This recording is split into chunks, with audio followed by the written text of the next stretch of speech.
എല്ലാവർക്കും നമസ്കാരം. ഞാൻ ശില്പ. സോഷ്യോളജിയിലോ സോഷ്യൽ വർക്കിലോ ഡിഗ്രി ഉള്ളവർക്ക് അപേക്ഷിക്കാൻ പറ്റുന്ന ഒരു വലിയൊരു നോട്ടിഫിക്കേഷൻ ആയിരുന്നു പ്രൊബേഷൻ ഓഫീസർ. 2023 ഈ ഒരു നോട്ടിഫിക്കേഷൻ വന്നത്. അപ്പൊ ഈ ഒരു നോട്ടിഫിക്കേഷൻ വന്നപ്പോൾ സോഷ്യൽ വർക്കിലൊക്കെ ഡിഗ്രി ഉള്ളവരൊക്കെ അപേക്ഷിച്ചിട്ടുണ്ടാവും. പക്ഷേ നിങ്ങളൊക്കെ പഠിച്ചു തുടങ്ങിയോ?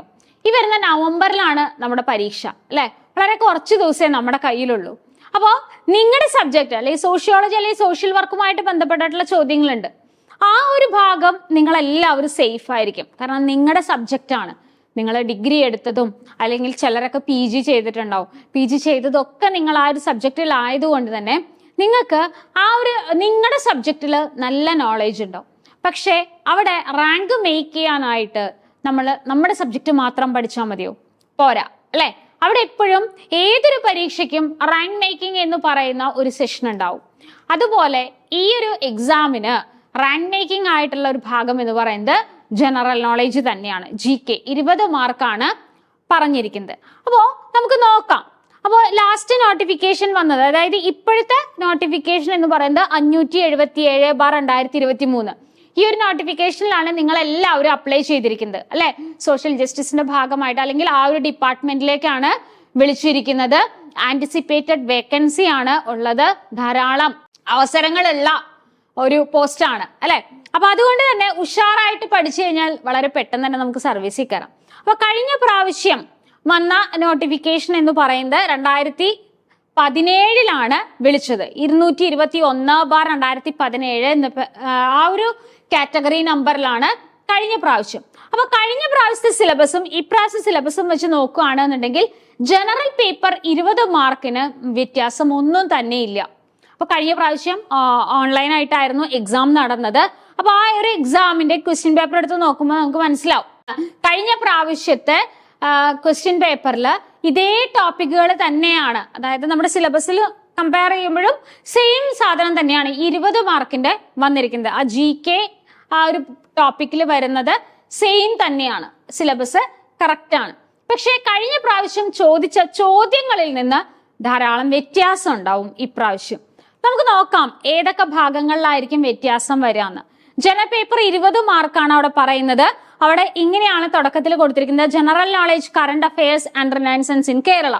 അപ്പോൾ ജനറൽ നോളേജ് ഉണ്ട്. അതിൽ ഇമ്പോർട്ടന്റ് എന്താണ്?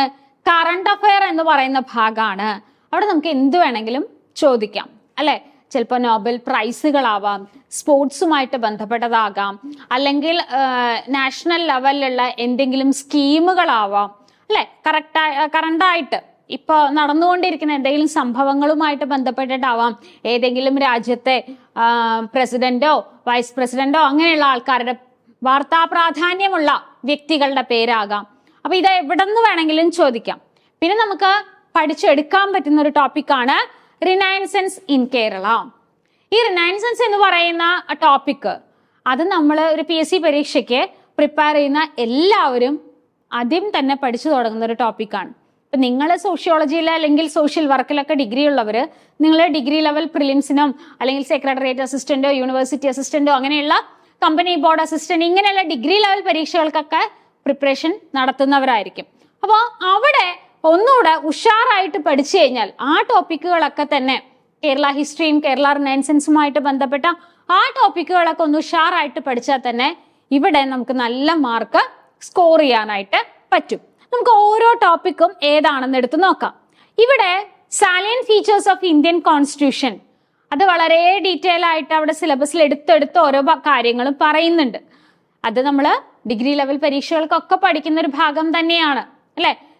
ഇന്ത്യൻ കോൺസ്റ്റിറ്റ്യൂഷൻ അവിടെ പ്രിയാമ്പിള് മുതല് ഇങ്ങോട്ടുള്ള fundamental right, fundamental duties, directive principles, അതുപോലെ തന്നെ പാർലമെന്റ്, അങ്ങനെയുള്ള എല്ലാ കാര്യങ്ങളും, കോൺസ്റ്റിറ്റ്യൂഷൻ അസംബ്ലി, ഇങ്ങനെയുള്ള എല്ലാ കാര്യങ്ങളും നമ്മൾ അവിടെ പഠിക്കണം.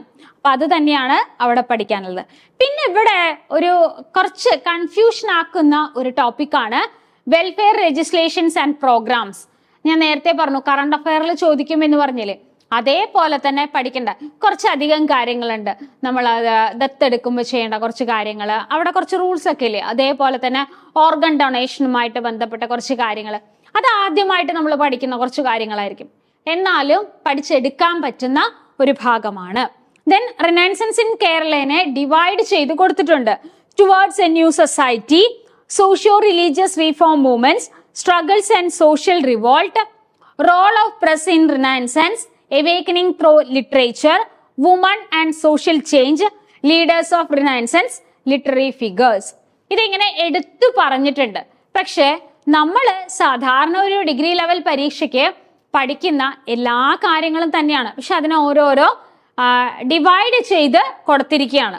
ഇപ്പൊ ഇവിടെ ലിറ്റററി ഫിഗേഴ്സ് എന്ന് പറയുമ്പോൾ നമ്മള് സാഹിത്യം എന്ന് പറയുന്ന ഭാഗത്ത് കുറച്ച് കാര്യങ്ങൾ പഠിക്കുന്നുണ്ട് അല്ലെ. ഡിഗ്രി ലെവൽ പ്രിലിംസ് അല്ലെങ്കിൽ മെയിൻ പരീക്ഷയ്ക്കൊക്കെ സാഹിത്യം എന്ന് പറയുന്ന ഭാഗത്ത് നമ്മള് എല്ലാ കാര്യം കുഞ്ഞുകുട്ടൻ തമ്പുരാനെയും അങ്ങനത്തെ കാര്യങ്ങളും വള്ളത്തോള് അവിടെ കുമാരനാശൻ അങ്ങനെയുള്ള വ്യക്തികളൊക്കെ നമ്മൾ പഠിക്കുന്നുണ്ട്. അതേ കാര്യങ്ങൾ തന്നെയാണ് ഇവിടെയും പഠിക്കാനുള്ളത്. Then renaissance leaders, woman renaissance leaders, പിന്നെ എന്താണ് role of press in renaissance അല്ലെ. ആദ്യകാല പ്രസ് ഒരു കുറെ കൃതികളും അല്ലെങ്കിൽ കുറെ പബ്ലിക്കേഷൻസും അതൊക്കെയാണ് നമ്മൾ അവിടെ പഠിക്കാനുള്ളത് അല്ലെ. അങ്ങനത്തെ കാര്യങ്ങളൊക്കെ ഒന്ന് നോക്കുക. അപ്പോ ഈ ഒരു ഭാഗത്തുനിന്ന് കഴിഞ്ഞ പ്രാവശ്യം ചോദിച്ച ചോദ്യങ്ങൾ നോക്കുകയാണെങ്കിൽ എല്ലാം ഡയറക്റ്റ് ക്വസ്റ്റ്യൻസ് ആയിരുന്നു. കഴിഞ്ഞ പരീക്ഷയ്ക്ക് അതായത് 2017 നോട്ടിഫിക്കേഷൻ വന്നപ്പോൾ ഈ ഭാഗത്തുനിന്ന് 20 ചോദ്യങ്ങൾ തന്നെയാണ് ഉണ്ടായിരുന്നത്. പക്ഷെ ആ ക്വസ്റ്റ്യൻസ് എല്ലാം തന്നെ ഡയറക്റ്റ് ക്വസ്റ്റ്യൻസ് ആയിരുന്നു. പക്ഷെ ഇപ്രാവശ്യം നമ്മൾ അങ്ങനെ പ്രതീക്ഷിക്കുന്നില്ല. എങ്ങനത്തെ ക്വസ്റ്റ്യൻസ് ആണ് നമ്മൾ പ്രതീക്ഷിക്കുന്നത്? സ്റ്റേറ്റ്മെന്റ് ക്വസ്റ്റ്യൻസ് ആണ്. സാധാരണ ഡിഗ്രി ലെവൽ പരീക്ഷകൾക്കൊക്കെ ചോദിക്കുന്ന പോലെ ഡിഗ്രി ലെവലിൽ ഉള്ള ഒരു ക്വാളിഫിക്കേഷൻ ആയിട്ടുള്ള ഒരു പരീക്ഷ ആയതുകൊണ്ട് തന്നെ നമ്മൾ എങ്ങനത്തെയാണ്? സ്റ്റേറ്റ്മെന്റ് ക്വസ്റ്റ്യൻസ് ആണ്. അതിപ്പോ റിനൈസൻസിൽ നിന്നായിക്കോട്ടെ, കോൺസ്റ്റിറ്റ്യൂഷനിൽ നിന്നായിക്കോട്ടെ, വെൽഫെയർ സ്കീം ആ ഭാഗത്തു നിന്നായിക്കോട്ടെ, എല്ലാ ഭാഗത്തുനിന്നും അവിടെ സ്റ്റേറ്റ്മെന്റ് ക്വസ്റ്റ്യൻ ആയിരിക്കും ഉണ്ടായിരിക്കും.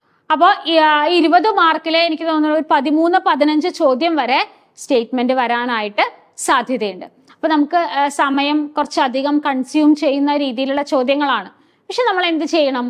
അതിനെ കൃത്യമായിട്ട് പ്രീവിയസ് ക്വസ്റ്റ്യൻസ് കണ്ടിട്ട്, അല്ലെങ്കിൽ പ്രീവിയസ് ക്വസ്റ്റ്യൻസ് എന്ന് പറഞ്ഞു കഴിഞ്ഞാൽ മുൻകാല PSC പരീക്ഷകൾക്ക് ചോദിച്ച ചോദ്യങ്ങൾ, ഇതേപോലെയുള്ള സിലബസ് വരുന്ന മറ്റ് പല പരീക്ഷകളും നടന്നിട്ടുണ്ട് PSCയുടെ.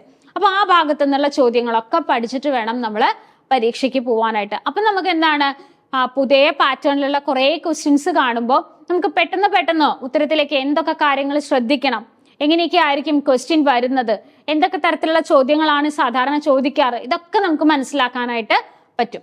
അപ്പോൾ ഈ ഒരു 20 മാർക്ക് എന്ന് പറയുന്നത് തന്നെയാണ് നമ്മുടെ റാങ്ക് മേക്കിംഗ് ഭാഗമായിട്ട് വരുന്നത്.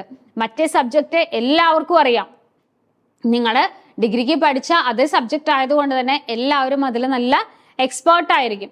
പക്ഷെ റാങ്ക് മേക്ക് ചെയ്യാനായിട്ട്, നല്ല റാങ്കിൽ എത്താനായിട്ടുള്ള ചോദ്യങ്ങൾ കിടക്കുന്നത് എപ്പോഴും എവിടെ തന്നെയായിരിക്കും? ഈ ജനറൽ ഭാഗത്ത് ആയിരിക്കും. അപ്പോൾ ഇനി ഈ ഒരു പരീക്ഷയ്ക്ക് തയ്യാറെടുക്കുന്നവര് കൃത്യമായിട്ട് ഇനിയും പഠിച്ചു തുടങ്ങിയിട്ടില്ല എങ്കിൽ ഇങ്ങോട്ട് പോരൂ, ധൈര്യമായിട്ട് കോമ്പറ്റേറ്റീവ് ക്രാക്കറിലേക്ക് പോരൂ. നമ്മൾ 60 ദിവസത്തെ ഒരു ക്രാഷ് ബാച്ച് ആരംഭിച്ചിട്ടുണ്ട്. നവംബർ 19-നാണ് പരീക്ഷ. അപ്പൊ ഏകദേശം ഒരു 60 ദിവസത്തിന്റെ അടുത്താണ് നമ്മുടെ കയ്യിലുള്ളത്. ആ ഒരു കൃത്യമായിട്ട് ആ ദിവസങ്ങളെ യൂട്ടിലൈസ് ചെയ്യാനായിട്ട് ഒരു ടൈം ടേബിൾ വെച്ചിട്ടുള്ള പഠനം കൊണ്ടേ പറ്റുള്ളൂ. അപ്പോൾ ജനറൽ പേപ്പർ മാത്രമല്ല, നിങ്ങളുടെ സബ്ജക്റ്റുകൾക്കും കൃത്യമായിട്ട് ടൈം ടേബിൾ അനുസരിച്ചുള്ള ക്ലാസ്സുമായിട്ട് ഞങ്ങൾ റെഡിയാണ്.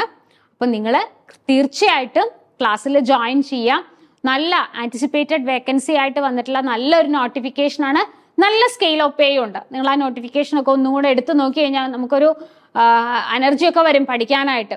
അപ്പോൾ അതിൽ നല്ല പേ സ്കെയിലൊക്കെയുള്ള ഈ ഒരു പോസ്റ്റിലേക്കുള്ള പഠനം ഒട്ടും വൈകിക്കരുത്. കൃത്യമായിട്ട് ഇപ്പം തന്നെ പഠിച്ചു തുടങ്ങുക.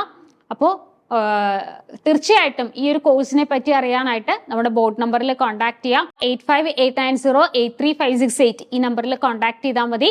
അപ്പോൾ കോഴ്സിനെ പറ്റിയിട്ടുള്ള ഡീറ്റെയിൽസ് നിങ്ങൾക്ക് അറിയാനായിട്ട് പറ്റും. അതേപോലെ തന്നെ നിങ്ങളുടെ ഫ്രണ്ട്സ് ആരെങ്കിലും ഈ ഒരു പരീക്ഷ ചെയ്തിട്ടുണ്ടെങ്കിൽ അവർക്കും സജസ്റ്റ് ചെയ്യാം. അപ്പോൾ അടുത്തൊരു വീഡിയോയിൽ കാണാം. താങ്ക്